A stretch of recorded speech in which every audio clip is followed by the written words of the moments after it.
வணக்கம். வள்ளுவர் தம் திருக்குறளில் மரங்களை குறித்து பல இடங்களில் பேசுகிறார். பொதுவாக பேசினாலும் அவர் குறிப்பிட்டு சுட்டிக்காட்டுகின்ற இரண்டு மரங்கள் பனையும் மூங்கிலும். அதில் மூங்கில் என்பது மரமா புல்லா என்பதில் வெவ்வேறு கருத்துகள் உள்ளன. ஆனால் பனைமரம் திருக்குறளில் 3 இடங்களில் சுட்டிக்காட்டப்படுகிறது. அதிலே இன்னொரு குறிப்பிடத்தக்க செய்தி, அறத்துப்பாலில் ஓரிடத்திலும், பொருட்பாலில் ஓரிடத்திலும், காமத்துப்பாலில் ஓரிடத்திலும் என்றவாறு பனைமரம் வருகிறது.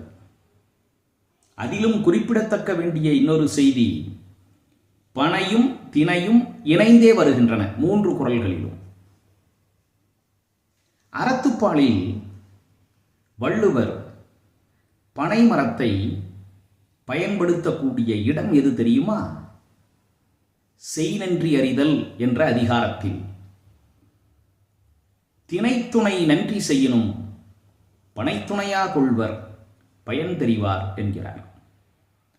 ஒருவர் செய்த உதவியின் அளவு பொருளை வைத்தோ அவர் செய்த உதவியின் முயற்சியை வைத்தோ அளவீடு செய்தால் தினையளவுக்கு சிறியதாக கூட இருக்கலாம். ஆனால் அது செய்யப்பட்ட காலத்தையும் அதனால் விளைந்த பயனையும் நினைக்கக்கூடியவர்கள் அதை பனையளவு உயர்வானதாக எண்ணி போற்றுவார்கள் என்று வள்ளுவர் கூறுகின்றார். வள்ளுவர் அவர் படித்த நூல்களை எவ்வகையில் படித்திருப்பார்?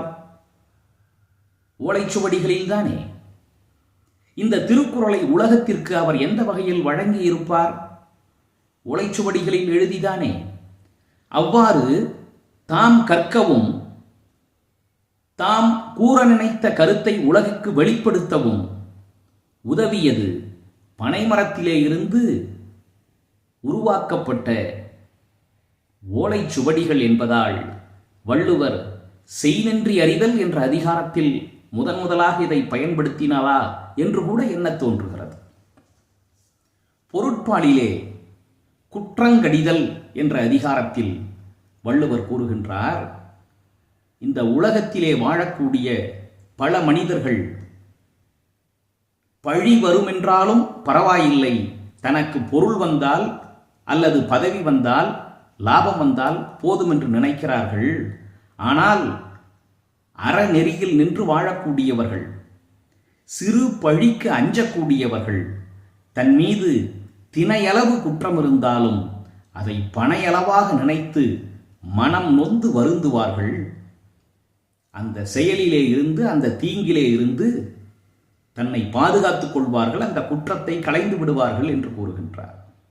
குற்றங்கடிதல் என்ற அதிகாரத்தில் தினைத்துணையாம் குற்றம் வரினும் பனைத்துணையா கொள்வர் பழி நாணுவார் என்று கூறுகின்றார். மூன்றாவதாக காமத்துப்பாலில் புணர்ச்சி விதும்பல் என்ற அதிகாரத்தில் வள்ளுவர் பேசுகின்றார். தினைத்துணையும் ஊடாமை வேண்டும், பனைத்துணையும் காமம் நிறைய வரின்.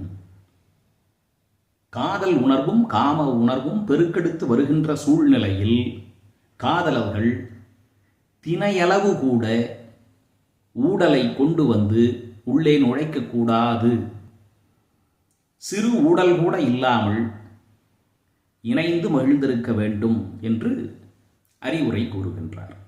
அவ்வகையில் தினையும் பனையும் திருக்குறளில் 3 இடங்களில் பாலுக்கு ஒன்றாக இடம்பெற்று பயன் தருகிறது. நன்றி, வணக்கம்.